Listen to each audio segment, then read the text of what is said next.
हज़रत सालेह अलैहिस्सलाम और कौम समूद का मुकम्मल वाक़या। हज़रत सालेह अलैहिस्सलाम का वाक़या कुरान मजीद में कई मकामात पर बयान किया गया है, जिनमें सूरह अल-आराफ, सूरह हौद, सूरह शुअरा और सूरह शम्स शामिल हैं। ये वाक़या हमें एक अहम सबक सिखाता है कि अल्लाह ताला के नाफरमानों का अंजाम हमेशा तबाही होता है।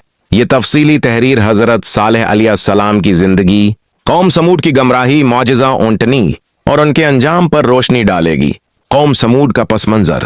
कौम समूद हज़रत नूह अलैहिस्सलाम की नस्ल से थी और कौम आद के बाद एक अजीम इल्शान और ताकतूर कौम बनी। ये लोग अरब के शमाल मगरबी इलाके में आबाद थे, जो आज के सऊदी अरब और उर्दून के दरमियान मदाइन सालेह के नाम से जाना जाता है।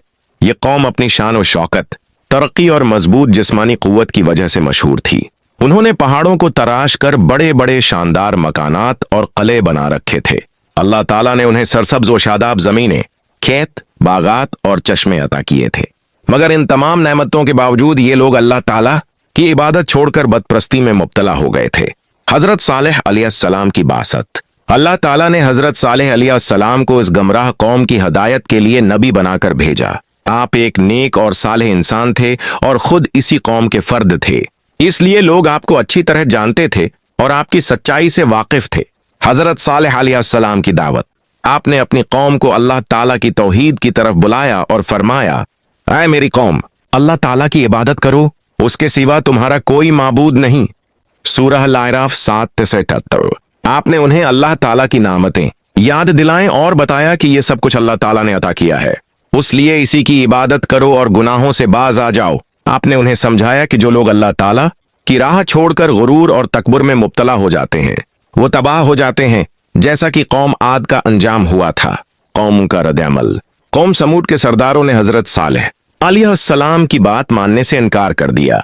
उन्होंने कहा कि ए सालेह, पहले तो हम तुम्हें अक्लमंद समझते थे, मगर अब तुम्हारी बातें हमें बेवकूफ़ी लगती हैं। क्या तुम ये चाहते हो कि हम अपने आबाओ अजदाद के माबूदों को छोड़ दें? सूरह हूद 11-62। ये लोग दुनिया की आसाइशों में इतने मग्न थे कि उन्हें आखिरत का कोई खौफ न था। वो कहते थे कि अगर वाकई हम गलत हैं तो वो अजाब हमें क्यों नहीं आता। मौजज़ा ऊँटनी। कौम समूद ने हजरत सालेह अलैहिस्सलाम से कहा कि अगर तुम वाकई अल्लाह ताला के नबी हो तो हमारे लिए एक मौजज़ा दिखाओ। उन्होंने मुतालबा किया कि पहाड़ से एक हामिला ऊँटनी निकले जो बहुत बड़ी हो, उसका रंग मखसूस हो और वो अल्लाह ताला के हुक्म से पैदा हो। अल्लाह ताला ने उनका मुतालबा कबूल किया और हजरत सालेह अलैहिस्सलाम की दुआ से एक अजीम अलशान ऊँटनी पहाड़ से जाहिर हुई। ऊँटनी का इम्तिहान। हजरत सालेह अलैहिस्सलाम ने अपनी कौम को हदायत दी कि ये अल्लाह ताला की ऊँटनी है, उसको कुछ ना कहना, उसे आजादाना तौर पर पानी पीने देना और उसे कोई नुकसान ना पहुंचाना, वरना तुम पर अजाब आएगा। सूरह हूद 11-64। ये ऊँटनी एक दिन पानी पीती थी और दूसरे दिन कौम समूद के जानवर पानी पीते थे। उसके दूध से पूरी कौम के लोगों को फायदा होता था। कौम समूद की नाफरमानी। कौम समूद के सरदार उस मौजज़े के बावजूद ईमान न लाए, बल्कि उन्हें खदशा हुआ कि अगर लोग हजरत सालेह अलैहिस्सलाम की दावत को मान लेंगे तो उनकी सरदारी खत्म हो जाएगी। लिहाजा उन्होंने एक साजिश की और एक जालिम शख्स से कहा कि वो ऊँटनी को कत्ल कर दे। चनांचा इस बदबख्त शख्स ने ऊँटनी की कोंचें काट कर उसे मार डाला। फिर उन्होंने ऊँटनी की कोंचें काट डालें और उस नाफरमानी पर नादिम भी न हुए। सूरह शुअरा 26-157।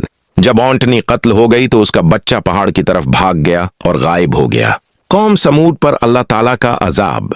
हजरत सालेह अलैहिस्सलाम ने जब यह जुल्म देखा तो फरमाया, तुमने अल्लाह ताला की निशानी को कत्ल कर दिया, अब तुम्हारे लिए 3 दिन की मेहनत है, उसके बाद अल्लाह ताला का अजाब आएगा। सूरह हूद 11-5। ये 3 दिन कौम समूद के लिए आजमाइश के दिन थे। पहले दिन उनके चेहरे जर्द पड़ गए, दूसरे दिन उनके चेहरे सरख हो गए, तीसरे दिन उनके चेहरे सियाह हो गए। तीसरे दिन सुबह के वक्त एक खौफनाक चीख और जलजले के जरिए कौम समूद को हलाक कर दिया गया। फिर उन्हें जलजले ने आप कड़ा और वो अपने घरों में औंधे पड़े रह गए। सूरह अल-आराफ 7 सिर्फ हजरत सालेह अलैहिस्सलाम और उनके चंद मोमिन साथी बच गए जो वहां से हिजरत कर गए थे।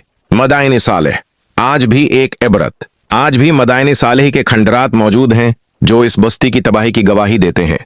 इन खंडरात को देखकर अंदाजा होता है कि कौम समूद कितनी तरक्की याफ्ता थी, मगर अल्लाह ताला की नाफरमानी ने उन्हें हलाक कर दिया। सबक और नसीहत। हजरत सालेह अलैहिस्सलाम का वाकया हमें सिखाता है कि अल्लाह ताला की नाफरमानी और तकब्बुर का इंजाम हिलाकत है। अल्लाह ताला की निशानियों का इनकार तबाही का सबब बनता है। दुनिया की आसाइशें हमेशा कायम नहीं रहते, असल कामयाबी अल्लाह ताला की रिजा में है। अल्लाह ताला अपने नेक बंदों को अजाब से बचा लेता है, जैसा कि हजरत सालेह अलैहिस्सलाम को बचाया गया। अल्लाह ताला हमें उस वाक़ये से नसीहत हासिल करने की तौफीक अता फरमाए और हमें हदायत दे। आमीन।